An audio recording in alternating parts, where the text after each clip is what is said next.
The Galactic Unity Council had known peace for centuries. With the fractious, war-torn past of the galaxy all but a distant memory, the Council had guided the galaxy's many species toward prosperity and unity. Wars had become relics, civilizations flourished under treaties and mutual agreements. Yet, despite this apparent tranquility, something was shifting beneath the surface.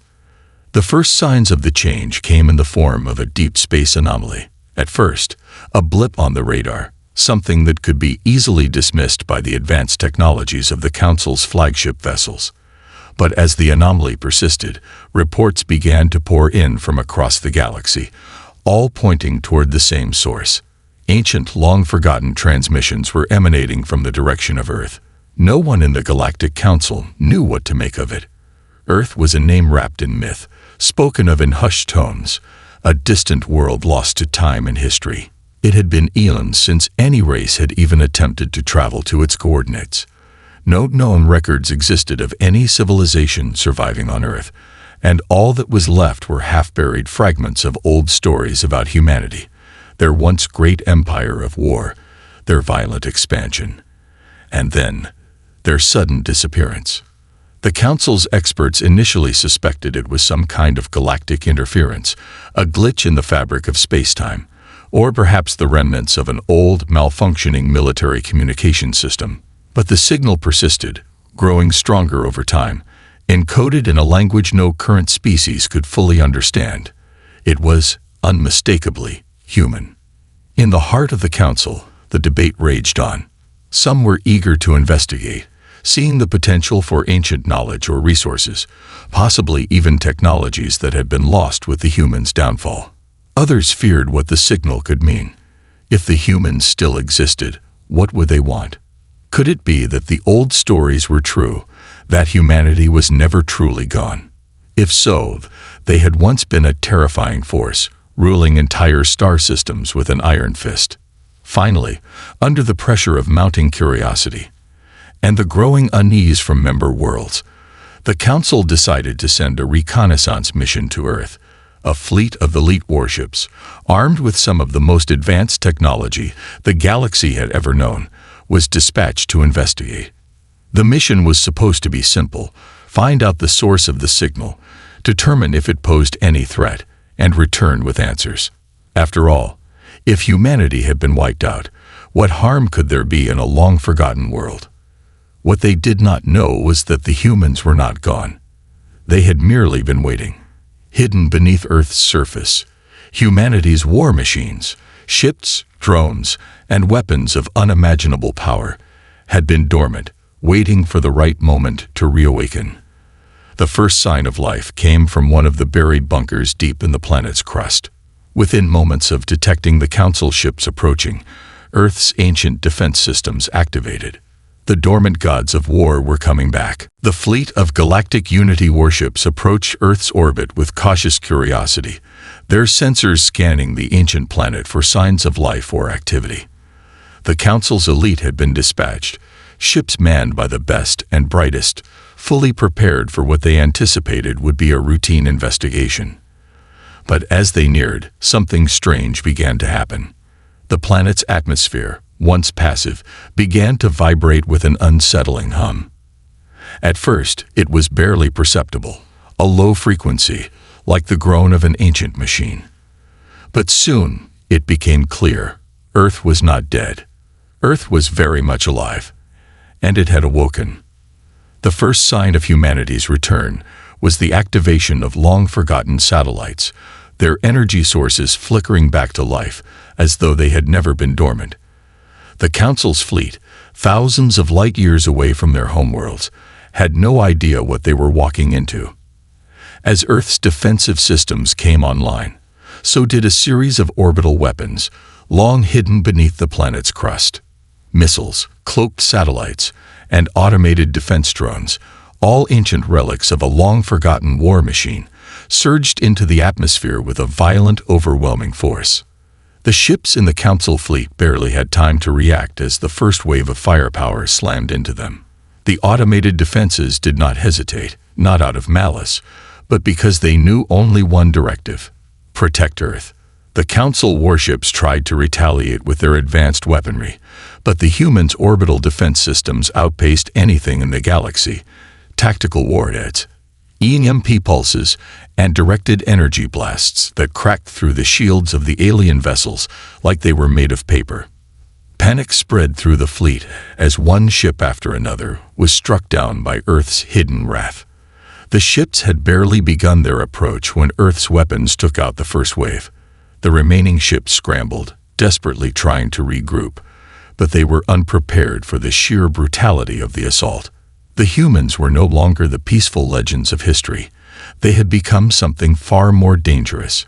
Warriors, remade by their own technology, their aggression hardwired into their very beings. On Earth's surface, the military command centers slowly began to come online, each one more advanced than anything the galaxy had seen in centuries. The first humans to awaken were not civilians, but soldiers, elite warriors whose genetic and cybernetic modifications made them something far beyond ordinary beings. Their memories were fractured, disjointed, but as their eyes opened and their systems booted, a deep primal instinct surged through them. They were soldiers, and they were ready for war. These humans, long kept in stasis, quickly reacquainted themselves with the world they had once ruled. Their memories, though foggy, began to clear. The last thing they remembered was Earth's fall, the collapse of their empire. But the call to arms was as strong as ever. They found themselves drawn to the old military bases, the weapons caches buried deep underground, and the control centers that housed the greatest war machines the galaxy had ever known. The Council fleet, still reeling from the shock, was unaware of the true threat that lay beneath them. The humans had not just reawakened. They had inherited an arsenal capable of destroying the galaxy itself. The war for the stars had begun, and Earth was ready to reclaim its place at the center of it all. As Earth's defenses continued their relentless assault on the Galactic Unity fleet, a dark silence fell over the planet. Beneath the surface, in the cold, forgotten bunkers and hidden military complexes, the most dangerous part of humanity's war machine stirred to life. It was not just the weapons or the ships that had been left in stasis. It was the minds of the generals, tacticians, and strategists who had once led humanity to dominate the galaxy. These warlords were the true masters of war, the minds behind the conquest of entire star systems. The first to awaken was General Drex, a towering figure, his body a blend of flesh and augmented technology. His eyes flickered open to the hum of ancient machines powering up around him. His hands flexed, feeling the familiar weight of weapons long untouched. His memories were disjointed, but the purpose was clear. Earth had been attacked, and humanity would respond with nothing less than absolute force. Beside him, Warlord Alina Riss, a cold and calculating strategist, stood in a darkened command center deep within the Earth's mantle. She had once led the charge in crushing the galactic empires that threatened Earth's rise, and now she was back to finish what had been left undone. Her mind raced as she absorbed the information flooding back into her consciousness. The Council fleet had underestimated Earth's might, but that was only the beginning. Earth's true strength lay in the vast military network buried beneath the surface, waiting to be unleashed. Reyes knew the galaxy had forgotten the price of underestimating humanity's ability to wage war. As Drex and Rice met in the depths of Earth's military core, they were joined by others, each of them a living legend, an embodiment of humanity's lost dominance. There was Captain Aurelia Tarek, a brutal warrior who had once single-handedly decimated an entire alien fleet, and Commander Elias Voss, a tactical genius whose strategies had turned the tide of countless battles. Together, they were more than a force of nature. They were the heartbeat of humanity's war machine, ready to reclaim their birthright. The warlords didn't waste time. They accessed the planet's defense systems, awakening the vast arsenal hidden beneath Earth's surface. Their eyes gleamed as the ancient warships, dormant for millennia, powered up and rose from their subterranean graves. These ships, designed to obliterate entire fleets in seconds, were ready for deployment. The Earth's long-forgotten defense satellites, now fully operational, began to broadcast their signal, a declaration of war that would echo across the galaxy. The warlords issued their first orders, not a defense, but a counterstrike. The humans would not wait for the galactic unity to regroup. Instead, they would take the fight to them, showing the galaxy what had been lost to history. The generals knew this was only the beginning. The Council was only the first obstacle in their path. The galaxy, as it had known it, would be changed forever. Humanity had returned, and they would not rest until they had reclaimed their place at the top of the stars. The first wave of human ships, sleek and deadly, emerged from Earth's orbit, cutting through space with an almost predatory grace. They were no longer the explorers they once were. They were hunters, and their prey was the complacent galaxy that had forgotten what humanity was capable of. The battle for Earth had only just begun, and the warlords would stop at nothing to ensure humanity's return to dominance. The first blow to the Galactic Unity fleet came swiftly and decisively. Within hours of humanity's awakening, General Kale Drex's fleet, a deadly armada of ships that had once roamed the galaxy with ruthless efficiency, surged from Earth's orbit.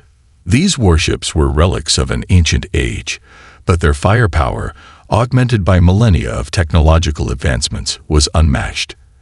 As they entered the heart of the Unity fleet's path, they struck with precision and ferocity, launching an attack that no one had predicted. The Council's fleet, formidable as it was caught completely off guard. Even with their advanced weaponry, they were no match for the ancient tactics humanity had perfected. Drex's ships deployed automated drone fighters, sleek, fast, and relentless, tearing through enemy lines like wolves amongst sheep. The Unity fleet's shields buckled under the intense barrage of energy blasts, and their fighters, though technologically superior in design, were overwhelmed by the sheer volume of fire-powered humanity unleashed. Admiral Tyrion Callis, leader of the Unity fleet's defensive force, ordered a retreat, but it was too late. The warlords had planned for this. Using their knowledge of galactic warfare, they had anticipated the Council's every move. The first wave of attack had crippled the Unity fleet's command ships and fighter wings. The enemy was scattered, and their morale shattered. Drex issued orders to pursue, taking no prisoners. The humans were no longer content with defense. They wanted domination. On the battlefield, the newly awoken warriors fought with a savagery that shocked even their enemies. Alina Riss, alongside her command, led the ground forces that descended onto several occupied planets, retaking territory with brutal efficiency. The native alien populations, caught between awe and terror, were faced with a stark choice: join humanity's rising empire or be wiped out in the name of conquest. The humans were unforgiving in their methods. Cities were razed, resistance crushed, and planets were left scared, reminders of humanity's past ruthlessness. Meanwhile, Captain Aurelia Tarek led her own forces on the front lines of the newly liberated planets, ruthlessly hunting down any remnants of the Unity's forces. Her name became synonymous with destruction. She was a relentless force, not content with victory, but driven by an insatiable hunger for more. Her reputation spread like wildfire, and soon alien resistance forces, too frightened to fight, began to surrender. Those who resisted were obliterated without mercy. The victories piled up, one after another. Planet after planet fell under humanity's control, and the galaxy began to change before the eyes of the Galactic Unity Council. What had once been a peaceful, thriving galactic union was now a battleground. The Unity Council, once the undisputed authority in the galaxy, had been forced to consider a new reality. Humanity's return was not a mere resurgence of old myth. It was the resurgence of a force unlike any the galaxy had ever known. But while the first victories were sweet, they did not come without cost. The warlords had calculated every move, but even the might of Earth's war machines could not shield them from what lay ahead. The Unity Council, though wounded, was not ready to surrender. With each victory, the stakes grew higher, and humanity's enemies, now fully aware of the threat they faced, began to regroup, preparing for an even greater war. The humans had proven their might, but the real war was only just beginning. As humanity's forces spread across the galaxy, the once unified Galactic Council found itself fracturing. The humans, led by their resurrected warlords, were merciless in their conquest. Planets fell quickly, one after another, their governments unable to mount an effective defense against the brutal efficiency of Earth's military. The galaxy had not seen such raw power in eons, and now, the Council's finest soldiers were learning the hard way that there was no contest. The humans were unstoppable, their ancient war machines too advanced, their tactics too ruthless. In the heart of the human command center, the warlords gathered to consolidate their power. General Kale Drex stood before a holographic map of the galaxy, a map now streaked with red. Planets conquered, territories claimed, and alien forces broken. "We have broken their will," Drex growled, his voice like gravel. "The Unity's fleet is shattered. Their defenses are crumbling. But the galaxy is vast, and it will not kneel easily. We must show them the cost of resistance." Warlord Alina Reyes stood beside him, her cold eyes reflecting the fire of war. "Our victory must be total," she said. "We have made them fear us, but fear alone is not enough. The galaxy must understand that Earth's supremacy is not a choice, it is a command." Across the galaxy, the humans' influence grew. The conquered worlds were not treated as subjects to be ruled, but as territories to be remade. The warlords issued decrees, rebuilding planets into military strongholds, repurposing cities into fortresses, and transforming populations into subjugated workers to fuel the war machine. The galaxy that had known peace for so long was now dominated by fear, discipline, and unyielding authority. While the warlords' rule over their new empire was absolute, cracks were beginning to form in the ranks of their leadership. General Drex's ambition to expand humanity's influence knew no bounds. He believed in the total destruction of the Council, to make Earth the supreme power across the stars. But Rice and other warlords, while just as ruthless, began to question the cost of such relentless conquest. Were they liberating the galaxy from its complacency, or were they simply repeating the same mistakes that had led to humanity's downfall in the past? Meanwhile, rebellion simmered on the edges of the newly established empire.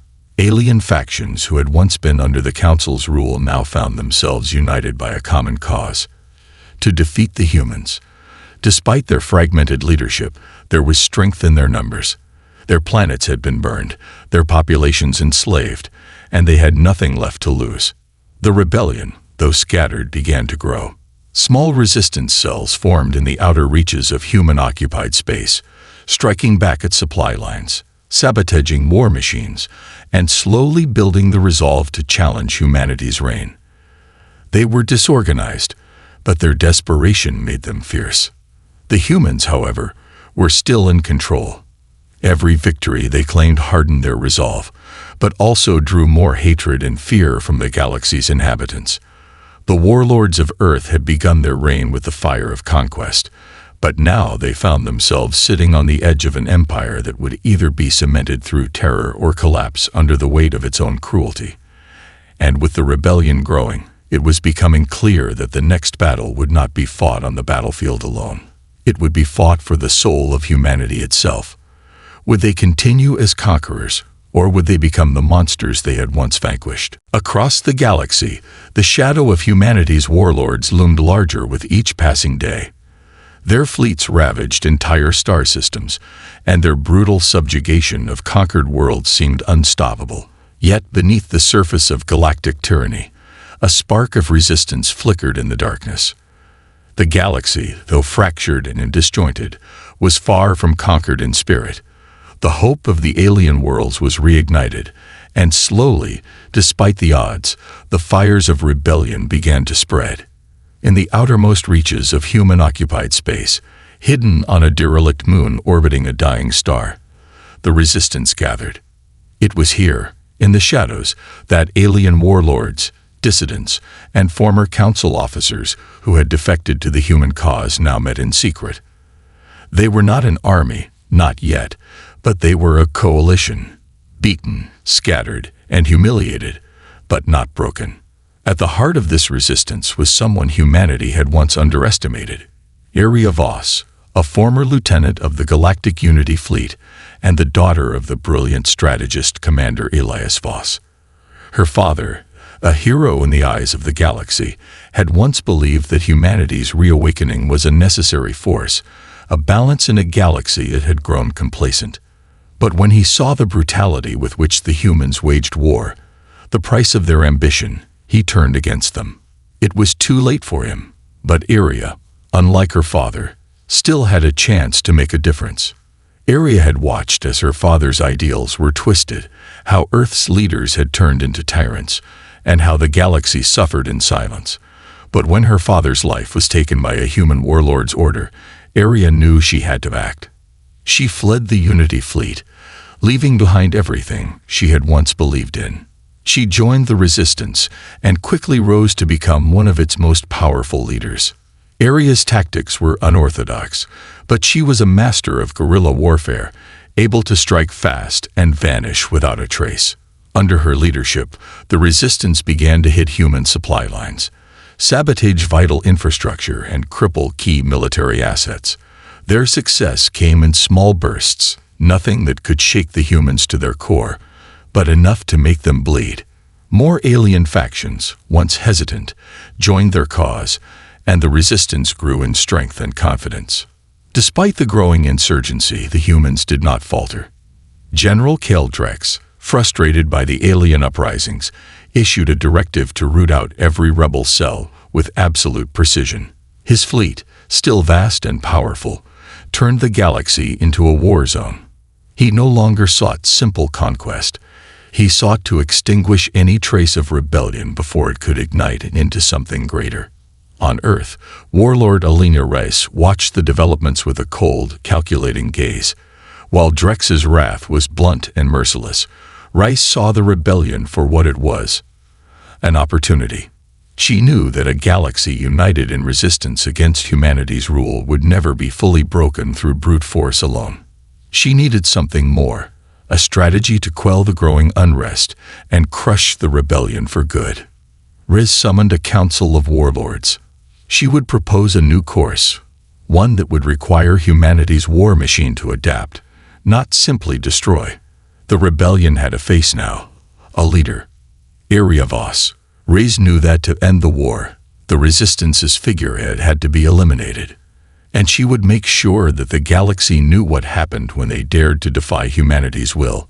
The time had come for humanity to show that not even the strongest of rebels could defy their gods of war. The galaxy, once teetering on the edge of peace, was now consumed by war.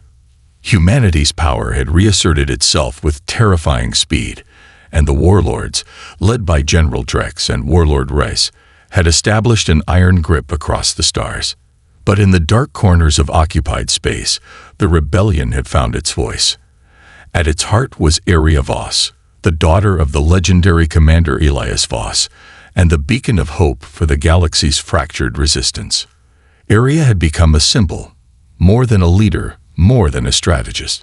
She was the living embodiment of defiance against the oppressive rule of humanity's warlords. Her small victories, though scattered, had done more than cripple human supply lines. They had inspired millions. The people of countless worlds, alien and human alike, rallied to her cause. Aria's name became a rallying cry, whispered in the corridors of resistance ships and shouted in the streets of occupied cities. Her tactics were unconventional, a blend of psychological warfare and guerrilla strikes. The resistance had no standing army to speak of, no fleets or resources that could match the might of humanity's war machine. But they had the element of surprise, and they had something more valuable: Aria's leadership. It wasn't long before Warlord Alina Rice took notice. While Drex pursued his relentless campaign of annihilation, Riz knew that the real threat was Aria herself. The rebellion was no longer a series of random cells. It was becoming a force, and Aria was its heart. To end the war, Riz understood, the galaxy's hope must be crushed, and the symbol of that hope, Aria Voss, must be eliminated. Rise formulated a plan, one that was as much psychological as it was military.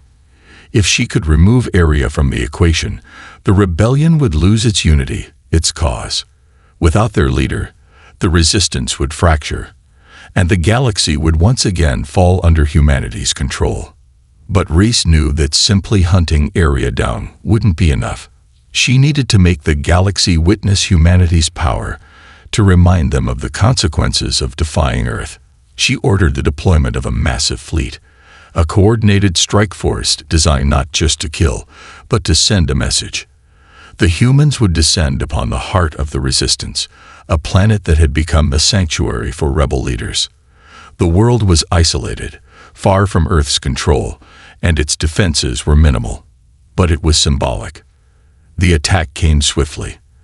The resistance had no warning, no time to mobilize. Riz's fleet descended like a storm.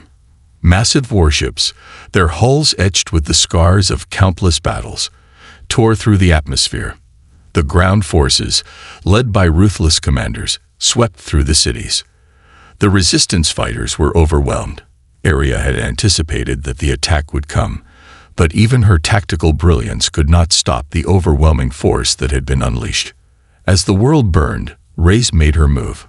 She had one goal: capture Area Voss alive. She knew that by breaking the rebellion's symbol, she could break their spirit. Reyes led a personal assault on the rebel stronghold, her elite forces storming through the streets, cutting down any who stood in their way. And there, in the ruins of the once thriving city, they found her. Area Voss stood alone amidst the destruction, defiant to the end. The warlords would learn that even in defeat, the face of rebellion would never kneel. As Rise's forces closed in, the galaxy held its breath, unsure of what the future would hold, whether the humans would remain unchallenged, or whether this would be the beginning of a new war for the soul of the stars. The world lay in ruins. Fires raged across the shattered cityscape, smoke billowing into the darkened sky. The ground was littered with the wreckage of fallen resistance fighters and the remnants of their broken city. For the rebels, this was not just a battle lost. It was a symbol of their failure, the moment when humanity's iron will prove unstoppable. And yet, amidst the chaos, there was one figure who refused to yield. Area Voss stood alone in the center of the desolation, her face streaked with blood and dirt, her once pristine armor now battered and scorched.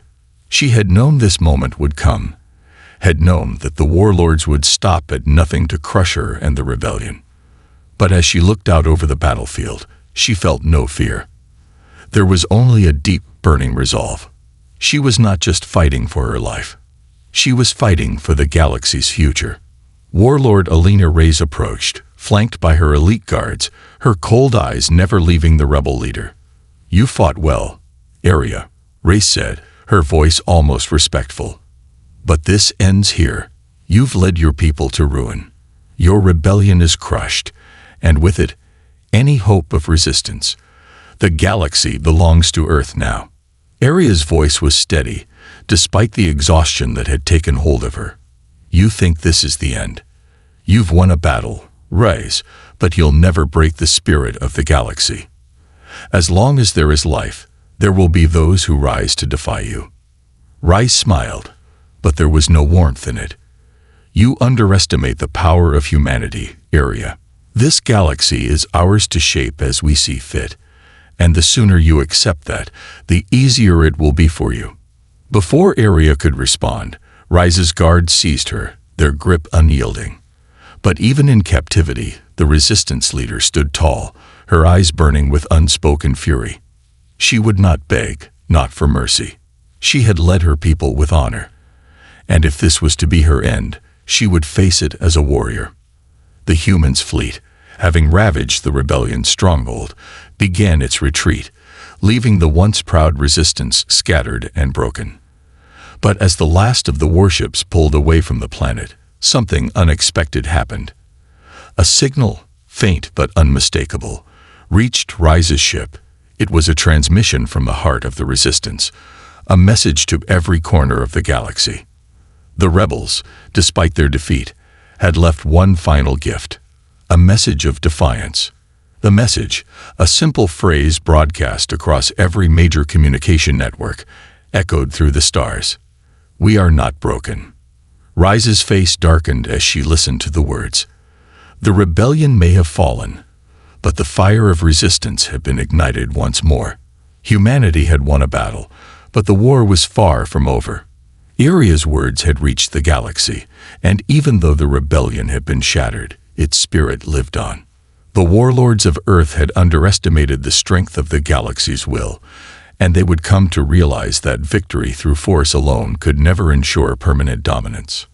As Race turned to leave, she glanced one last time at Iria Voss, now bound and defeated. The warlords had proven themselves conquerors, but the galaxy had proven something even more powerful, that no matter how great the oppressors, the hearts of the oppressed could never truly be enslaved. The reckoning had begun, and humanity's reign, though mighty, was far from unchallenged. Iria Voss might have fallen, but the war for the stars was far from over.